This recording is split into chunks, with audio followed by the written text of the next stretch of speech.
Hello friends, आज मी तुम्हाला solid जॉमेट्रीमधला square prism हा जो शेप आहे आपला हा कसा ड्रॉ करायचा ते दाखवते। माझ्या साध्या आणि सोप्या भाषेमध्ये तुम्हाला मी समजावून सांगते, कारण आपण तुम्हाला स्टुडंट्सला जरा बऱ्यापैकी बघितल्यानंतर थोडं हा हार्ड वाटतो, पण तुम्ही व्यवस्थित जर समजावून घेतला हा क्वेश्चन तर तुम्ही स्टेप बाय स्टेप ते करत गेला तर हा एकदम सोपा आणि सरळ आहे। याच्यामध्ये तुम्ही लक्षात घेऊ शकता मी तुम्हाला कसं ते समजावून सांगते। तर चला तर मग आपण स्टार्ट करूया। सर्वात अगोदर मग आपण काय करणार, स्टार्टिंगला इथे जो हा स्क्वेअर प्रिझम हा शेप जो आहे हा पण थोडा काढून घेऊया साईडला, म्हणजे तुम्हाला कसं ड्रॉ करताना ते लक्षात पण येईल। आणि सॉल्व्ह झाल्यानंतर आपला क्वेश्चन ते तिथे साईडला काढायची। ही जी डायग्राम मी आता काढते ती तुम्हाला बाजूला काढायचीच आहे, ते विसरायचं नाही आहे पेपरमध्ये।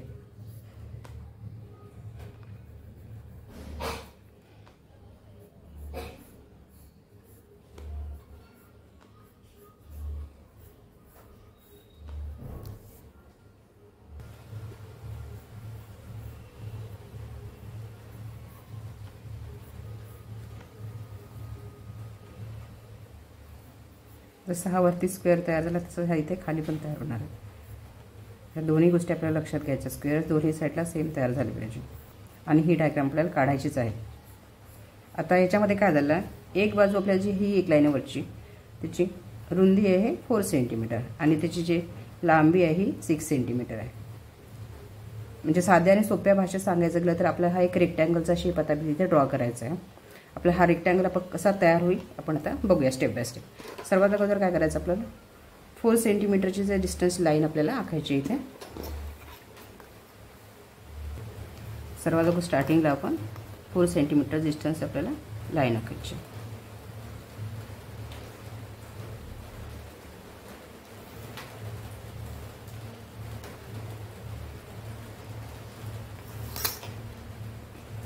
ए एंड बी ही आपले हे 4 सेंटीमीटर। या दोन्ही साईडला लंब टाकायचं आहे, एक परपेंडिक्युलर लाईन तयार करायची दोन्ही साईडला, कारण आपल्याला ह्या ज्या लाईन आहे आपल्याला या लाईन आखायची आपल्याला। त्याच्यासाठी काय करणार आपण, एक परपेंडिक्युलर हे दोन्ही साईडला टाकणार आहे। तर परपेंडिक्युलरची काय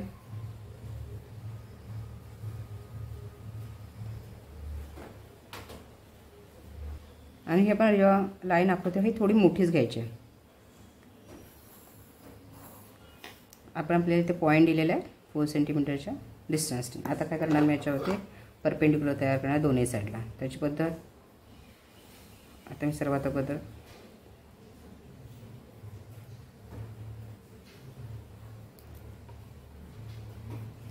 दोन्ही साईडला हाफ सर्कल तयार करून देणार आहे। आता आपल्याला परपेंडिक्युलरची काय असते पद्धत, काय अर्ध्यापेक्षा जास्त अंतर घेऊन आपल्याला वरती दोन्ही साईडला आग तयार करायचे आहे। तर मी त्यात सेम त्या पद्धतीने करते, स्टेप बाय स्टेप करायचं, कन्फ्यूज व्हायचं नाही आहे। एक एक स्टेप आपण कंप्लीट करत जाणार आहोत। एकदा डिस्टन्स आल्यानंतर ते कमी जास्त व्हायला नको ही काळजी घ्यायची आपल्याला।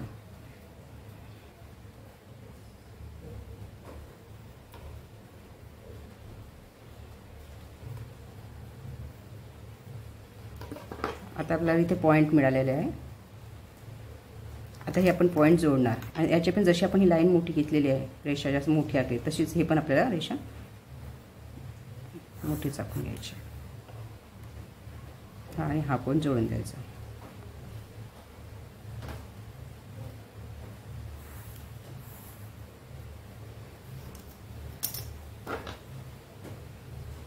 आता याच्यामध्ये 4 सेंटीमीटर डिस्टन्स घेऊन, 4 सेंटीमीटर म्हणजे काय आपण इथेच घेणार आहोत। त्याच्यामध्ये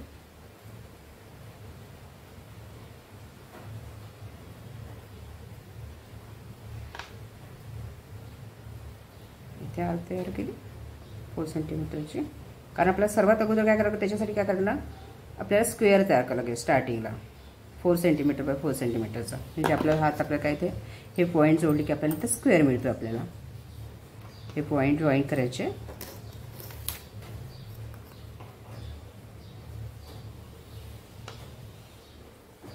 याच पद्धतीने आपल्याला ही रेषा पण मोठी आखायची। आता याच्यानंतरची नेक्स्ट स्टेप, अंदाजे थोडं डिस्टन्स घ्यायचं आहे आपल्याला आणि इथे आपल्याला दोन्ही साइडला आर्क तयार करायचे।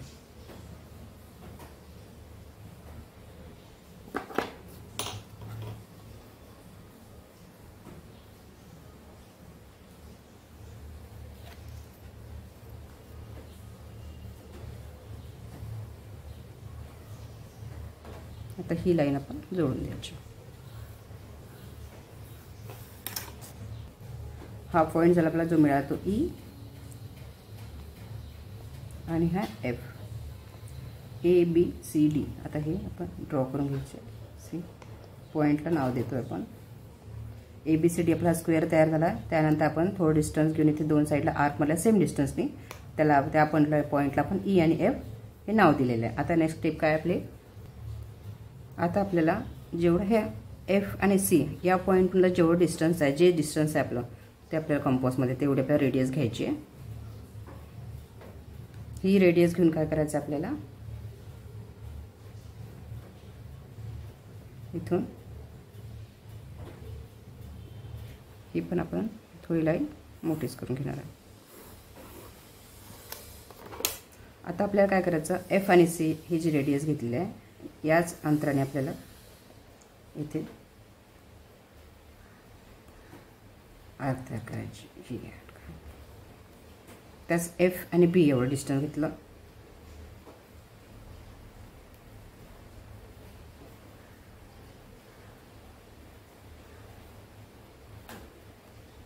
डिस्टन्स यामध्ये परफेक्ट घ्यायचं. पॉईंट आपल्याला चुकता कामा नाही.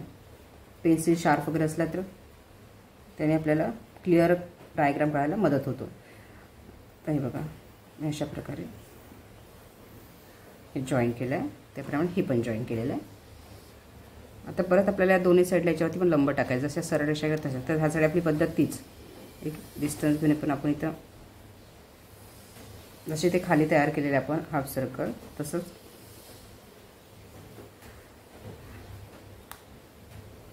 हे ऑलरेडी आपल्याला लाईन मिळालेली आहे.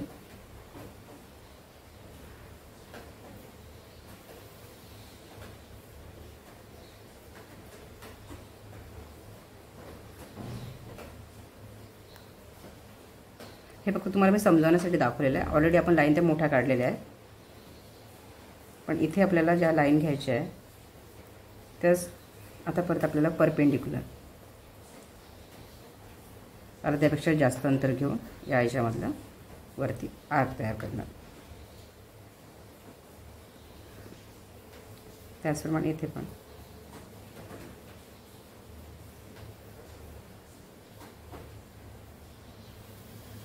आपल्याला इथे 2 पॉईंट मिळालेत.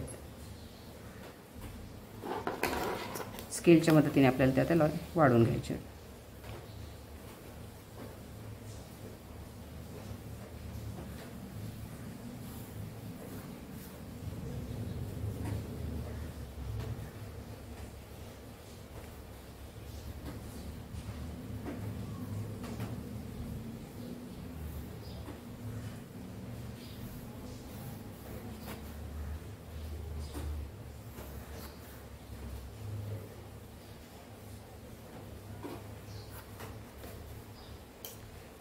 आपलं जसं तर हे 4 सेंटीमीटर डिस्टन्स, हे 4 सेंटीमीटर. तर आपलं हे कसं असणार आता 6 सेंटीमीटर डिस्टन्स.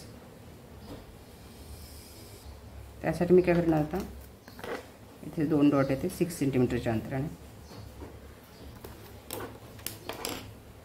डायरेक्ट स्केलवरती पकडल्यानं काय होतं आपलं पॉईंट चुकू शकतो. थोडं डिस्टन्स कमी जास्त होऊ शकते. पण स्केलचे जर आपण एका साईडला डॉट दिले आणि त्यावर प्रॉपर ठेवलं तर स्केल वगैरे सरकण्याची भीती नसते. आता हा 6 सेंटीमीटर म्हणजे याच्यामध्ये डिस्टन्स घेतलेला आहे. कारण एक बाजू 4 सेंटीमीटर आहे आणि एक बाजू ही 6 सेंटीमीटर.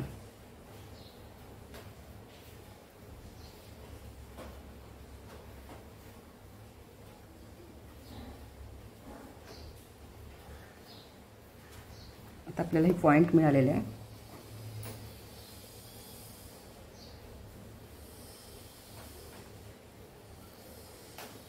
आता हे पॉईंट आपल्याला फक्त जोडायचे.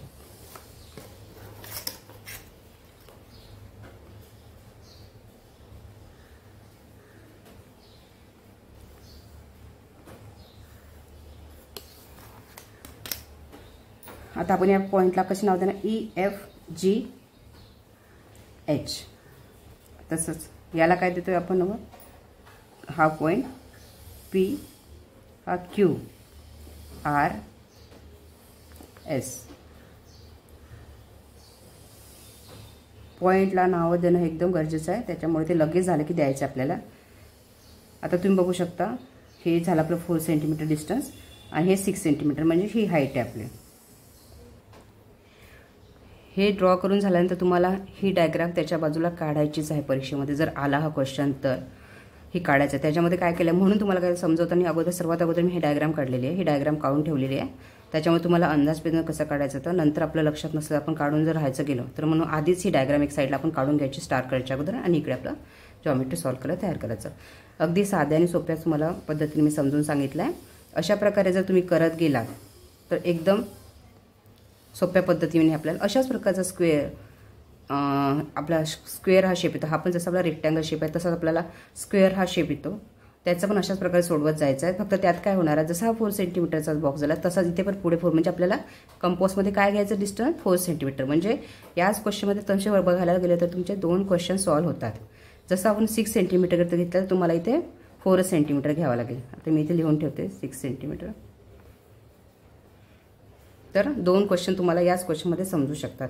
अशा प्रकारे मी तुम्हाला हे समजून सांगते. आणि ते खाली लिहायला विसरायचं नाही आहे, स्क्वेअर प्रिझम.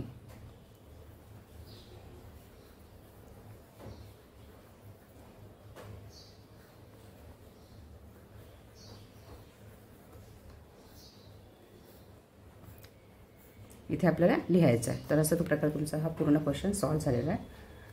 चला तर नेक्स्ट व्हिडिओमध्ये लवकरच भेटूया.